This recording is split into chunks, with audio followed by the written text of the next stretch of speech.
Good morning, everybody. Welcome to First Church of Religious Science here in New York City. I'd like to give a special welcome to those in the studio audience and a hello to all of you signing in on Zoom. Again, good morning, good morning. Many of you are filling up the screen as I speak. Some of you have been here for the meditation already. So whether you're signing in now or if you're watching us this week on Facebook or YouTube, you're all welcome. So my subject today has to do with new beginnings.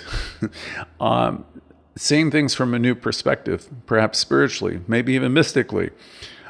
Mystically is a new word for people. For some of you, this class will be very new.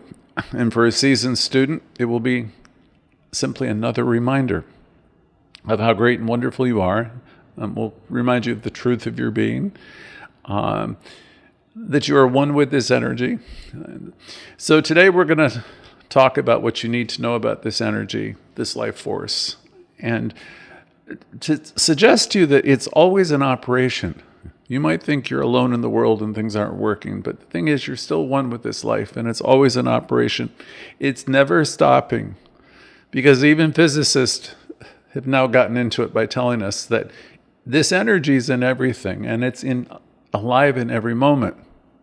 Every entity in the universe comes into being, then perishes, then comes into being and perishes again.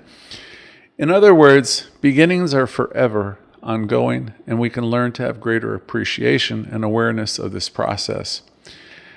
We can learn that we're participating in it. It's part of who we are. And some of us sit around and we talk about how awful our life is, or how things are not the same, and what it used to be like, and you talk a lot about what isn't going well, and it looks this way to you and that way to you, and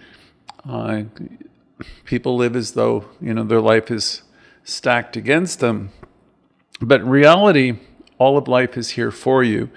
The universe is alive, very alive, and it responds to you. So the universe is alive, and so are you. I want to remind you, some of you, that you are alive and that life is responding to you. Everyone knows the story of the metamorphosis of the caterpillar. The caterpillar obviously becomes the butterfly. There's lots of examples like that where something that's not so wonderful in your eyes, it turns into something that's very beautiful. There's been times in your life where you've been through tough things that seemed impossible for you, only to come out on the other side of the particular circumstances to be in a much better place, a place of knowing, a place of wisdom, a place of grace. Many of us have been through a lot of challenges during the past few years. All of us have gone through COVID. The whole world has gone through that. And because of it, people have gone through a lot of changes. You would have gone through changes anyway, but that experience was a universal one that was quite profound. I think it's safe for us to say that we've been through unprecedented changes during these years. Most of us know it, we can see it, and we can witness it in our day-to-day living. It could be your sense of health. Maybe you're appreciating your health more now, or maybe you're tuned in more. Or maybe you have a different sense of safety. Maybe your finances were impacted. It could be that you have either more enthusiasm now because of it, or maybe you have less, because without a doubt, we've all been through an experience together. We get calls at the center every week from people who are going through challenges of every kind. Some are going through really tough things. Sometimes we get some calls which are about your demonstrations. They're great to get to. But, it's good to get the phone calls. We answer as many as we can.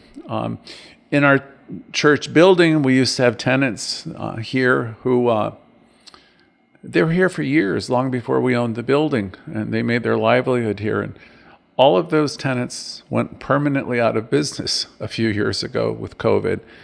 And that's not unique just to our building. That's pretty much the story for many buildings throughout this area.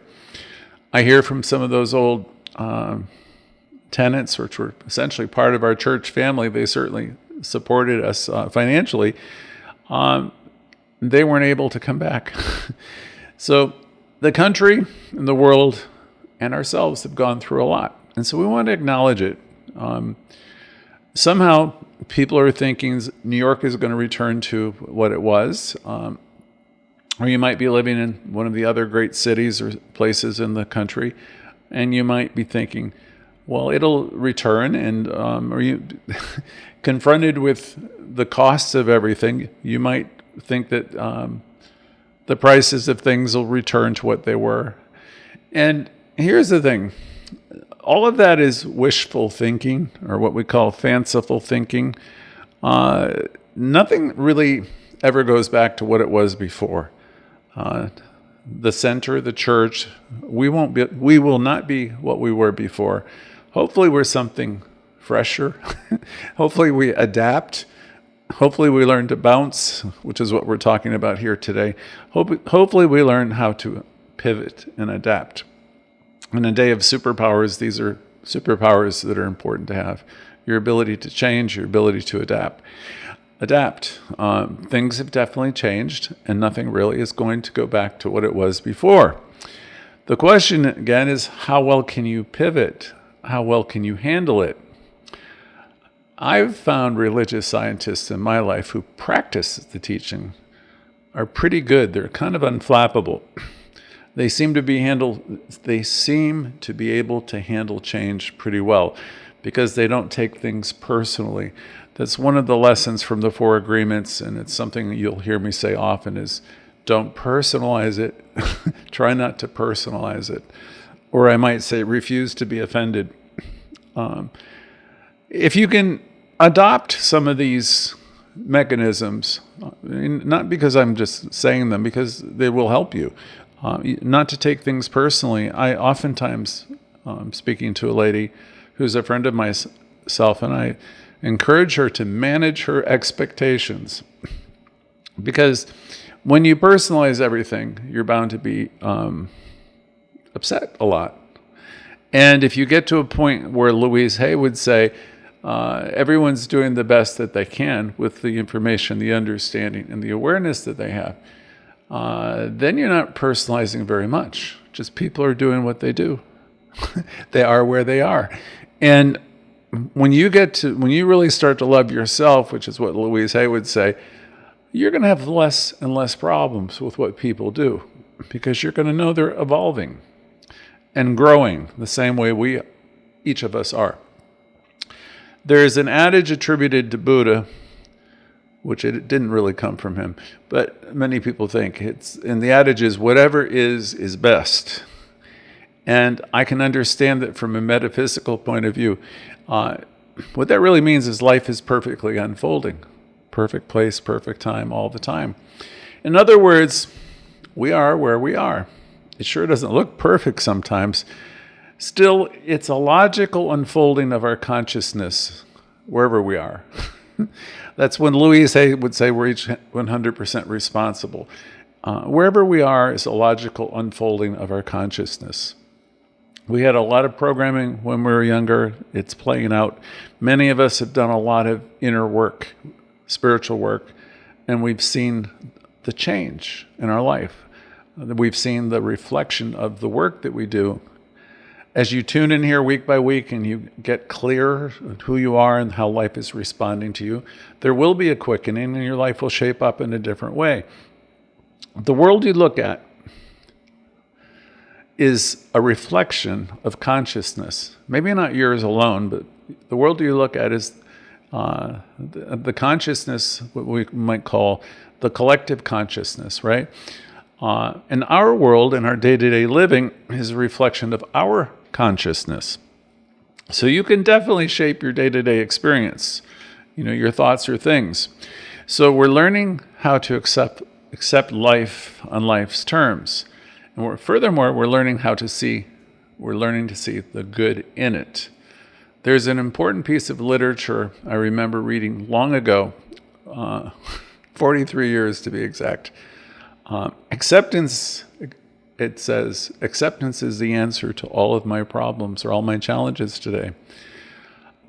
So accepting life in life's terms and seeing the good in it, it's definitely a challenge, and it's something I would recommend. Wherever we are, or wherever we have been, it is or was necessary to bring us to this place in time, this very moment. Everything you have been through has got you to the place where you are. I'm remembering a talk that was done at a convention in Florida years ago, and it was entitled, "How Well Do You Bounce?" And that came to mind when I was putting this lesson together. There's always change going on. It's something that we can't stop. The change brings both opportunities and hardships as well, which we never want to minimize. Again, we're broadcasting from New York, a city that's gone through all kinds of radical change in the past few years.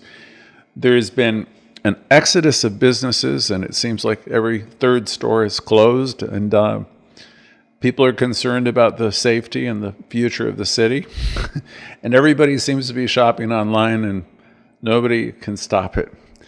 Old-time residents and businesses are leaving, but on the other side of the coin, there's hundreds of thousands of people coming in. There's immigrants that are coming in. So the city is changing right before your eyes. So this is a time of profound transformation. There's some excitement, there's some concern, and it's all happening here. And I would hazard a guess that it's probably happening in a city near you. Our country is grappling with big-time challenges, burgeoning debt, national debt, and currently we're supporting 2 wars. And many people are feeling the impact. They're noticing the stuff that they buy for their families, their food, the clothing, fuel. Everything has, gone up a lot.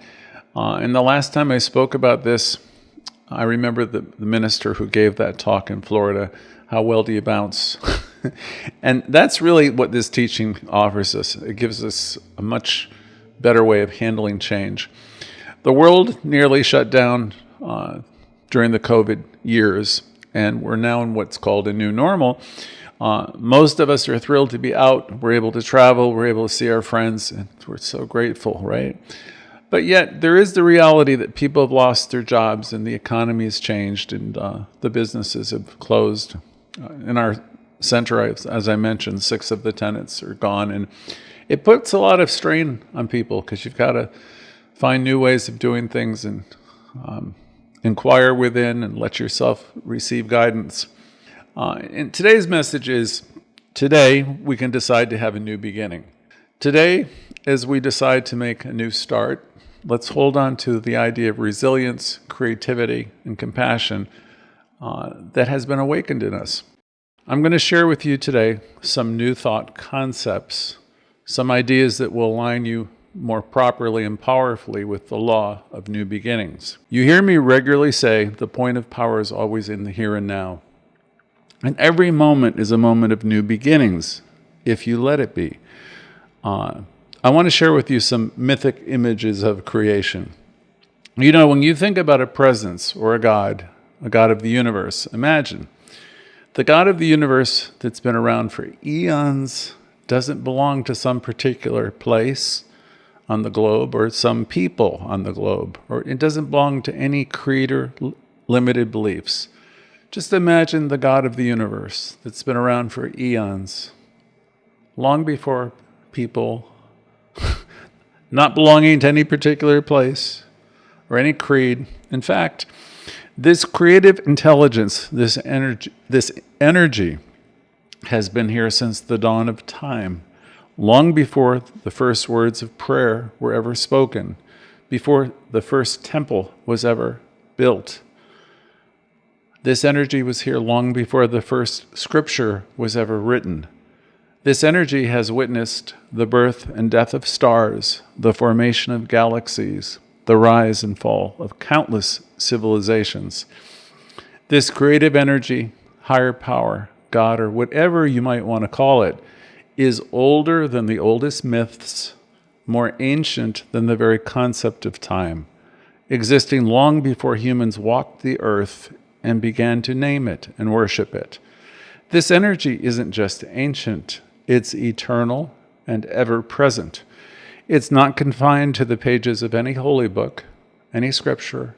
It's not confined to anything. It's not confined to any place of worship. It's in the air we breathe, the ground beneath our feet, and in every atom in the universe.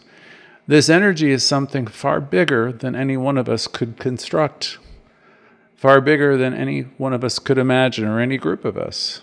And as you think about it, please be aware that it's been here, flowing through you and around you, flowing through and around all of us. Our ancestors has always been since the beginning of everything. I love that line. It's been here since the beginning of everything.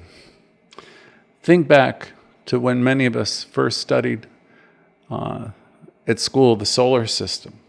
There were 9 planets for most of us, right? The younger people will say there are 8 because Pluto's been declassified. Our understanding of the universe has grown exponentially since most of us were in school. Now we understand that the Earth's continents have continually drifted and continually shifted over millions of years, constantly reshaping the planet itself. Our understanding of human history has also evolved. If we go to Genesis in the Bible, people were absolutely convinced that the beginning of the universe happened about 4,000 years before the birth of Christ. So that would be 6,000 plus years ago. That was the old understanding in that Judeo-Christian system, if you go to Genesis. Now we believe that humans have existed for at least 300,000 years. Think about that. Conventional wisdom was 4,000 years or so, a little bit more. Now 300,000 years. This realization extends our history far, far beyond traditional religions and narratives like Adam and Eve. Furthermore, since most of us were in school, we now have come to learn that the universe is almost unimaginably vast. It's filled with trillions, note that word, trillions of planets. The universe is unimaginably vast, filled with trillions of planets, orbiting countless stars. And regarding civilization, we've uncovered evidence of ancient peoples and cultures that have risen, thrived, and then disappeared, showing us the dynamic and ever-changing nature of human existence. The point here is that this incredible energy, this force of life, this activity that's in us, around us, that operates through us, has been here since the very beginning. The universe is and always has been alive. It's always been a constant, ever-present force, far beyond our comprehension, yet intimately connected to every aspect of our lives. In very simple language, this energy is everywhere and is in everyone. I sometimes listen to some of the ministers on TV, I do, talking about the beginning of time, and they use the old information, going to Genesis and Adam and Eve and all of that. And I look at them and, I don't know how they can explain what we now know about evolution and the things I just mentioned. It's hard for me to understand how they can say it when there's just so much evidence that's completely contrary. We know that this divine force has been in operation for eons longer than any of us ever knew when we were children. And we can never adequately conceptualize it, and we can never adequately name it. When I was studying world religions and mysticism in college, I encountered a phrase that seemed to fit the best. Humankind, of course, has always tried to define the deepest mystery. I mean, they've been trying to do it since the oldest of civilizations have been trying to define the great mystery. But ultimately, it being ageless and timeless, it is that which cannot be named, and it's that which cannot be described. I remember encountering that when I was studying a Bible course, ancient religions. that expression. It is that which cannot be named and that which cannot be adequately described. That always seemed to be more, it's always more than what anybody attempts to, however anyone attempts to explain it. It has no creed. This power has no creed or exalted one. It has no spokesperson for all of humanity. It doesn't interfere either in the matters of humankind. Yet this power, this energy that's the thing that's undeniable. It doesn't interfere with our affairs. It's in everything. It always has been. It's been since the beginning. And it's here. It's an undeniable power and a presence. This energy, this all-encompassing force, transcends the bounds of our traditional narratives and doctrines about religion, about God. It's a testament to the ever-expanding nature of our understanding and the boundless potential of the universe. This creative energy, this divine energy, this universal presence, whatever you want to call it, has been orchestrating the symphony of existence long before humanity tried to give it a name or a shape or a form. It's the unseen conductor of the cosmos. It's the silent rhythm behind every unfolding event, from the blooming of a flower to the swirling of a galaxy. As we stand in awe of this magnificent force, we realize that we're not just observers, but we're active participants in this grand design. Each of us are a part of it, part of the very fabric of this cosmos. Each of us are individualizations of it. We're connected to this energy in ways that we're only beginning to understand. This energy, though, it's in us. It woos us, as Emerson said. There's this quiet part of you that's always trying to get your attention. This energy invites us to explore, to wonder, to seek. Each of us have a call to forge a personal connection with spirit within. I invite everybody to think about it this week. Meditate upon it. Invite it in. I tell you every week, my father used to say, spirit will not be the uninvited guest. Invite it in. Meditate upon it. In doing so, we're not just uncovering the mysteries of the universe, we're discovering the depths of our own being. In a world where knowledge evolves and expands, where what we once might have held as truth is continually being reshaped by new discoveries. This energy, though, remains constant. It's always here with us. It's always in us, operating through us. It is the one true constant in an ever-changing universe. It's a source of stability and inspiration. It used to be said in my religious classes, my metaphysical classes, that spirit in you, the hope of your glory. You are one with this spirit. It's in you. It's a journey without a distance. There's no place to go. You have everything you need within you. So let us embrace this journey, this spiritual journey, with open hearts and minds. Let's seek to connect with this energy in our own unique way, drawing from it strength, wisdom, and guidance. For in this divine force, we find a reflection of our true selves. So deep in the center of your being, there's an infinite well of love, Louise would say. This divine force within, you're going to find a reflection of your true selves, boundless, eternal, and ever-present. This energy, this divine force is not just around us, it is within us. It's a part of us. We are not separate from it, we are expressions of it. And as we grow in our understanding and experience of this energy, we find that it's not constrained by doctrines or confined by any human concept.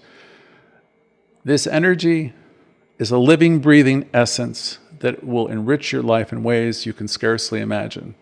So let's once again open ourselves up to this eternal guide, this eternal presence. Let it inspire us and help us to see the world and ourselves in a new light.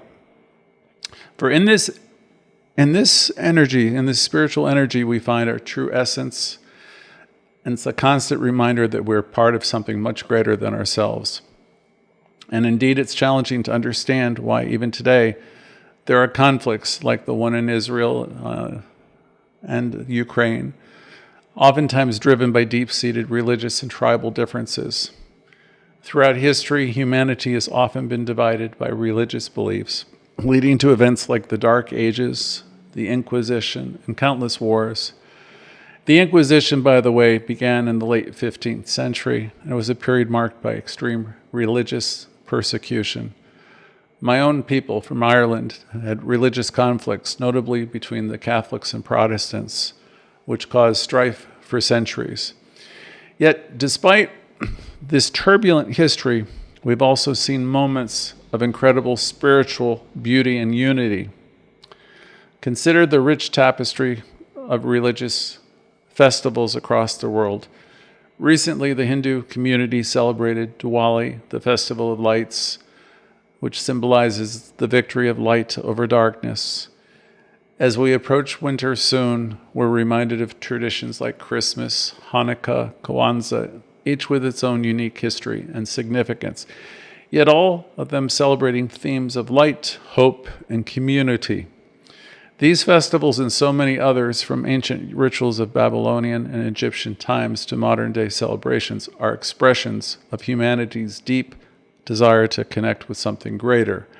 These rituals and traditions, although varying in practice and belief, are all attempts to honor and understand this creative energy that has been around for eons. You might remember the paintings in France that were uncovered in the Chauvet cave. Those paintings go back over 30,000 years ago.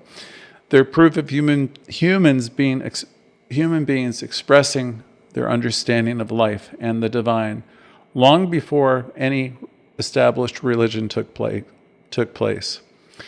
We realize now more than ever before that we live in a universe of infinite variety.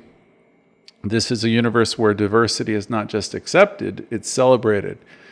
Just like roses come in different colors, but all are roses. People come from different backgrounds, cultures, and beliefs, but all of us are human. We're all part of this incredible creative energy. And as we grow in greater understanding, and we learn to love and accept others as they are, not as we think they should be, we'll all be better for it. There is no other in the mind of God. There is no favored one. There's no favored people in this divine intelligence. It is in all of us equally, regardless of our country, religion, or our beliefs. So how do we start anew from this great place, this place of greater understanding? How do we let go of the myths and the outdated beliefs? How do we let go of all this stuff that doesn't serve us anymore? This is where new thought, principles, and wisdom of mysticism come into play. This is where coming to our classes on Thursday are so important. They help you just let go. Help you let go. Mysticism often is described as the recovery of the now. And it teaches us to center ourselves in the present moment and to let go of grievances and grudges and resentments and old stories that hold us back. In moments where things are tough or when we find ourselves lost or feeling sorry for ourselves, or we have some type of version of poor me going on, or we're in some state of misery, we must remember to come back to the now. Bring ourselves back out of the story and be here now. To get centered and to reconnect with this universal energy. And this isn't about ignoring our problems or the problems of the world, but it's about approaching them from a place of connection, place of understanding. Our teaching is about evolving and moving forward. We have our roots in the transcendental movement, and it encourages us to see beyond the immediate issues and to approach life affirmatively. We acknowledge the problems, but we choose to focus on the solutions, on hope, on the endless possibilities that this creative energy offers us. Life will respond to us as we become clear. So let's, again, with today's title, letting a new beginning unfold, let us make a fresh start today. Let's be determined to let go of the past and anything that holds us back and embrace the present to move forward with love and understanding. We have the ability to create a new day. Barker said, yesterday ended last night. So we have the ability to create a new day and a new moment. We're always capable of beginning again, though we might not think we are. We're capable. Doesn't matter if you're 28 or you're 88. We're capable of seeing the world anew through the lens of love, unity, and infinite possibility. So let's take a moment today for a fresh start, to let go of the past and embrace the present with love and understanding. We have the power to create a new day and a new moment. We're always capable of beginning again. We can find that calm within ourselves, and we can tap into our intuition and our power. It's there that we begin to see the paths that will unfold before us. This divine essence, this source, this eternal energy it's not about the past or about the future. It's always about being here now. Each and every week I remind you, be here now. Science has challenged many old religious beliefs, but as the scientist Julian Huxley suggested, we shouldn't idolize science either. He hinted at the validity of other systems of knowledge, specifically our intuitive senses, the aesthetic, the subconscious, and the mystical. Mysticism is not about the occult or superstition. It's about personal experience. It's about what we can prove and demonstrate. Ernest Holmes, our founder, taught this. He said, "We do not follow creeds or dogma of any religion here. The truth is revealed through experience, through our practice." Mysticism is about direct experience and knowing, not relying on a church or a creed. Mystics, from Jesus to Buddha, from American Indians to the old masters, all share this approach. They went within, as we do in affirmative prayer. They rely on direct experience for their understanding. So that's all we ask you to do. Turn within. There is that which is within you that knows. So all the mystics, all of them, from Jesus to Buddha and all the others I mentioned, went within, relying on direct experience for their understanding. Experience is the key. Truth is revealed through direct experience rather than doctrine. For example, Jesus' statements, "To have seen me is to have seen the Father, and I and the Father are one," are purely mystical statements. He saw the divine in everything and everyone, and so can you. As you grow spiritually, we start seeing this divine presence everywhere. Namaste, namaste. We see it in every person, every situation, every part of nature. This is all about stepping out of one way of thinking and into another, yet still living here with everyone else. We wake up to the idea that all is well, as Louise always said. All is well, all is God, and all is divine. A Zen master once said, "To watch a child pouring milk into a glass is to see God pouring God into God." It's all about seeing the world with new eyes. So today, I invite you all to put on a new pair of glasses to see what is real, to see what is true, to see the good and the God, or the divine in everything. When the world tries to pull you into negativity or strife, remember, I can see peace instead of that. And remember, the spiritual realm, it will never be found in negativity and strife. As I mentioned, Ernest Holmes stated that the future will need something more than the traditional faiths. He emphasized a direct connection with the divine. People will be looking for that more and more. He didn't see the churches as being things that would be around for a long time. He was never trying to build a church, but he believed very much in the teaching.